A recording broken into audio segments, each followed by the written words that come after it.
Bonjour à tous, c'est David Volsteek. Je vous invite à vous abonner à ma chaîne en cliquant sur le bouton ici en bas à droite, ou encore à retrouver toutes mes vidéos sur mon site internet proelcel.com. Qu'est-ce que la façade? Alors pour vous expliquer ça, j'ai dessiné une salle avec typiquement le public, une scène, des haut-parleurs. Qu'est-ce qu'on a dans une salle? Eh bien on a une table de mixage.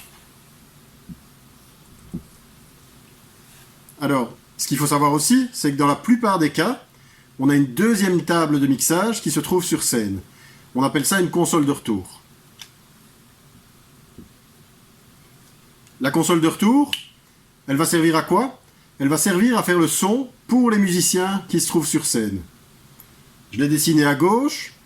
Elle peut autant être à jardin qu'à cour, à gauche qu'à droite. J'explique ces termes dans une autre vidéo. Alors, qu'est-ce qu'on entend par face? Eh bien, c'est quand on est devant, c'est quand on est à la position du public. Donc, vous entendrez parfois un ingénieur du son dire « je vais en face », eh bien, ça veut dire qu'il se rend à la position de devant ou alors à la régie façade, là où se trouve la table de mixage principale qui fait le son pour le public. Vous avez certainement assisté à de nombreux concerts et vous avez peut-être déjà entendu des Larsen. Alors, j'ai envie de donner l'exemple de Monsieur Ignorant qui, quand il entend un Larsen, parce que c'est un grand professionnel, il va se retourner sur l'ingénieur du son façade en le regardant méchamment, en lui disant « Eh vieux, tu connais pas ton boulot, tu es en train de faire n'importe quoi ».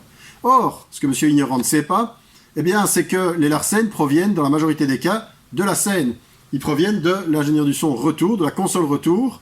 Alors, c'est pas que le technicien des retours est incompétent, c'est juste qu'il a 10, 15, beaucoup plus à gérer que l'ingénieur du son façade qui, vulgairement dit, finalement, n'a qu'un système gauche-droite à faire sonner. Cela dit, il n'est jamais impossible de faire un Larsen en façade.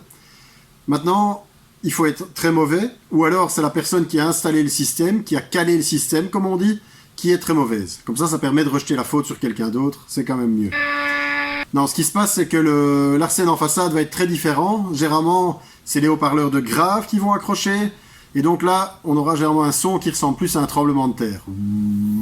Alors que le Larsen, que Monsieur Ignorant ne manque pas d'entendre à chaque coup, le Larsen qui se produit sur scène, bien là c'est plutôt du médium aigu, donc typiquement le qui part comme ça.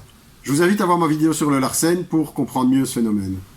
J'espère que cette vidéo vous aura permis de comprendre un peu mieux la notion de façade, de son façade, de régie face, d'aller en face, donc de se retrouver au niveau du public. Je vous invite à vous abonner à la chaîne en cliquant sur le bouton ici en bas à droite, à liker cette vidéo.